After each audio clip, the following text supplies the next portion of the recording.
In this video, I'm going to be showing you how to export your video out of Premiere Pro for either social media or YouTube. Let's dive in. So I'm inside Premiere Pro, and the first thing that you want to do is check your sequence settings. You want to make sure you set up your sequence settings correctly before you export your video. You should do this at the beginning of your project, but it's important to check this once again before you export your video. So to do that, go up to Sequence and then go to Sequence Settings. Just make sure that your frame size is correct. So in this case, I have it set to 1920 by 1080. You might be in a higher or a lower resolution. Just make sure this looks correct. Same with your time base. Make sure you're in the correct frame rate of your sequence and that the display format matches at the same frame rate. Once this looks good, you can click OK.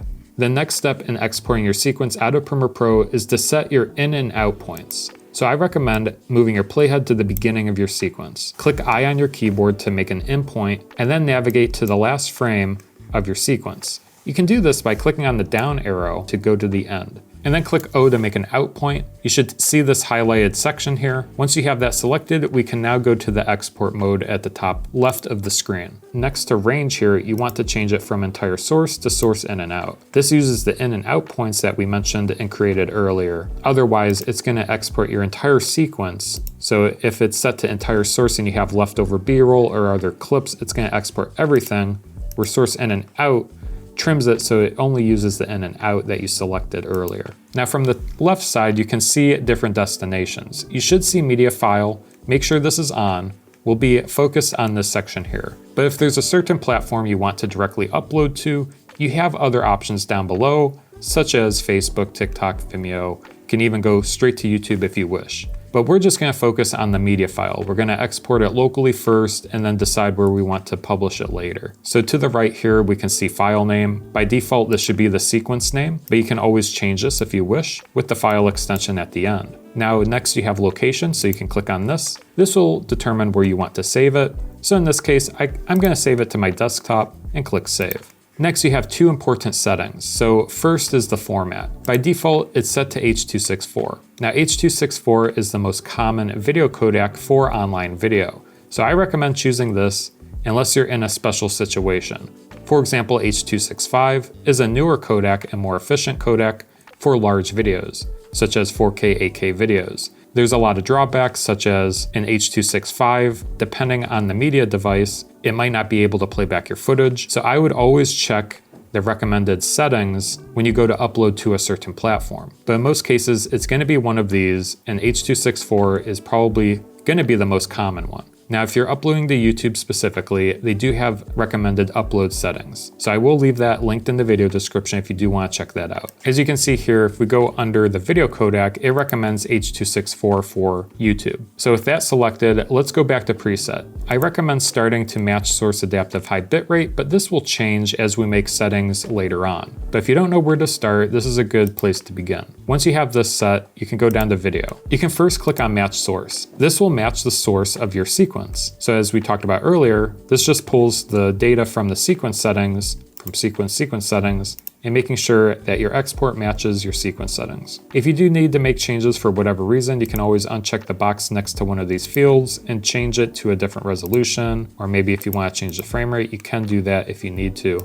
But in most cases, you want to make sure that this matches your source sequence. Now next, you can click on the More button here, and two settings I recommend changing and checking on is render at maximum depth and use maximum render quality. This will just ensure that your export video is the highest quality possible, depending on the codec that you choose. Next to time interpolation, you can choose frame sampling, make sure that's selected, and then under encoding settings, under performance, you should change it to hardware encoding if it's possible. Software encoding is just a little bit slower, so I recommend hardware encoding, but this really depends on the computer that you have. Next to profile, I will recommend that you uncheck this and change it from main to high.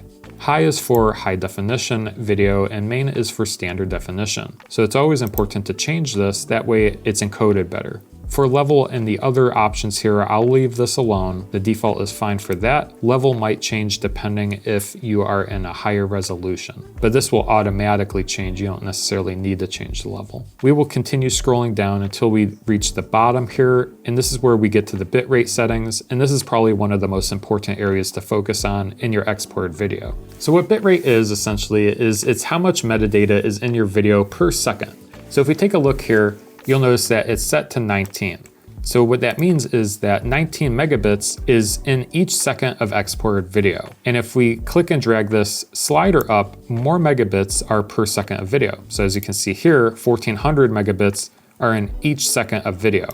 This also increases the file size of the video. So as you might know, video takes up a lot of storage space. So if we take a look at the bottom right here, you'll see that the estimated file size is 81,696 megabytes. So we obviously don't want to make it that much. So a good recommendation is to find a happy medium, somewhere where it has enough data so that the video looks great, but it's not too much where you have a ridiculous file size. And as I mentioned, you can follow YouTube's recommended upload encoding settings, and they have a section dedicated to bitrate. So if we click on this dropdown, you can see which resolution you're shooting at and then which bitrate you should choose. So for example here, since I'm shooting in 1080 and I'm shooting at 30 frames a second, I'm going to change my bitrate to be 8 megabits per second. So if we go back to Premiere Pro, I'm going to change this number to 8. And as you can see, the estimated file size is now 461, so a lot lower than before. Now you might be wondering, next to bitrate encoding, there's CBR and VBR. And what the difference is CBR stands for constant bitrate and VBR stands for variable bitrate. CBR means that the bitrate will remain the same throughout the video, and VBR means that the bitrate will vary depending on the content in the video. So for example, if there's a lot of fast-moving elements in my video, it's going to dedicate more bits per second for that part of the video. For example, this motion graphic, it'll probably dedicate more bits per second, whereas a blank screen or less complicated areas of the video won't need as much bitrate. And then one pass means that Premiere Pro will do one pass of your export. It'll literally export it one time, where two pass, it'll literally export it twice. So it will take twice as long to export. But using two pass ensures that Premiere Pro uses the absolute correct quantity when it comes to the bitrate. So it'll be very precise to the amount of information that's dedicated for each second. So that's an overview of bitrate and how to use it. Next, we can scroll back up and collapse the video and go into audio. Now for audio, it's pretty simple. You want to choose AAC, that's the most common audio output. And similar to video, there's bitrate for audio. Now it doesn't make as much of a dramatic difference, but changing this up a little bit can improve your audio quality. So I believe if we go back into our YouTube export settings, for audio, it recommends 384 kilobits per second for stereo. So that's what I have set here is 384. Now really, you don't need to go into multiplexer, captions.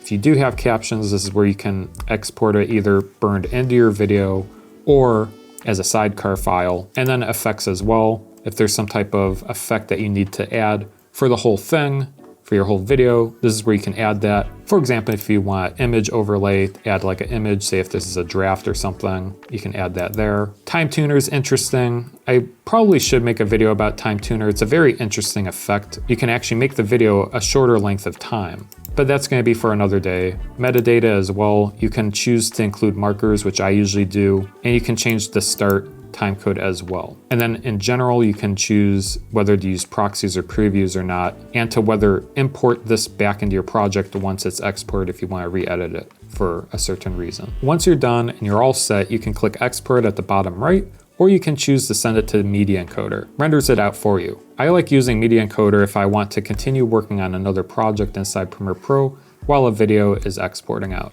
But that's essentially how you export video using Adobe Premiere Pro. But that does it for this video. If you have any questions, leave them down in the comment section below, and I'll be sure to get back to you.